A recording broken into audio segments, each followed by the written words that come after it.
വൈകുന്നേരത്തിന് മുമ്പ് അത് ഡൽഹിയിൽ നിന്ന് എത്തിക്കുന്നതാണ്. ബാക്കി എല്ലാ മരുന്നുകളും സ്റ്റോക്കുണ്ട്. ഈ നിപ ഇതുവരെ വ്യാപിച്ചിട്ടില്ല. ഇതുവരെ നടത്തിയ എല്ലാ പരിശോധനകളും നെഗറ്റീവായിരുന്നു. ഇപ്പോൾ വെന്റിലേറ്ററുള്ള രോഗി അതേ കണ്ടീഷനിൽ തന്നെ തുടരുകയാണ്. അപ്പോൾ ഇതിനെ രാഷ്ട്രീയമായിട്ടുള്ള വിമർശനമായിട്ട് മാത്രമേ ഞങ്ങൾ കാണുന്നുള്ളൂ. വളരെ ശക്തമായിട്ടുള്ള നടപടി ഗവൺമെന്റ് സ്വീകരിച്ചു. ഞാൻ അവിടെ ഉണ്ടായിരുന്നല്ലോ, ആ സമയത്ത് ഞാൻ അവിടെ ഉണ്ടായിരുന്നു. ഈ നിപ റിപ്പോർട്ട് ചെയ്ത സമയത്ത് ഉണ്ടായിരുന്നു. എല്ലാ നിർദ്ദേശവും കൊടുത്തിട്ടാണ് തിരുവനന്തപുരത്ത് വന്നിട്ട് കേരളത്തിൻ്റെ മൊത്തം വിഷയങ്ങൾ നോക്കണ്ടേ.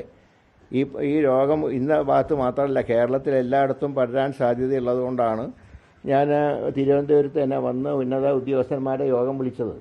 അതിൻ്റെ ചുമതലയില്ല. അതുകൊണ്ട് ഇത് വ്യാപിച്ചിട്ടില്ല. ഇതുവരെ കിട്ടിയ റിസൾട്ടൊക്കെ നെഗറ്റീവാണ്.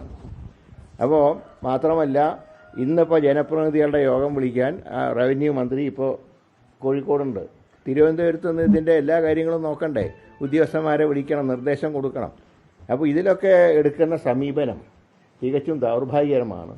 ഇതൊരു വീണ് കിട്ടിയ ഒരായുധം പോലെ പ്രതിപക്ഷം പെരുമാറുന്നത് ശരിയല്ല. എല്ലാം നെഗറ്റീവാണ്. ഇന്നലെ പരിശോധിച്ച ഹയസ്റ്റ് റിസ്കിൽപ്പെട്ട് 3 പേരെ ഇന്നലെ ഹോസ്പിറ്റലിൽ അഡ്മിറ്റ് ചെയ്ത് അവരുടെ റിസൾട്ട് നെഗറ്റീവാണ്.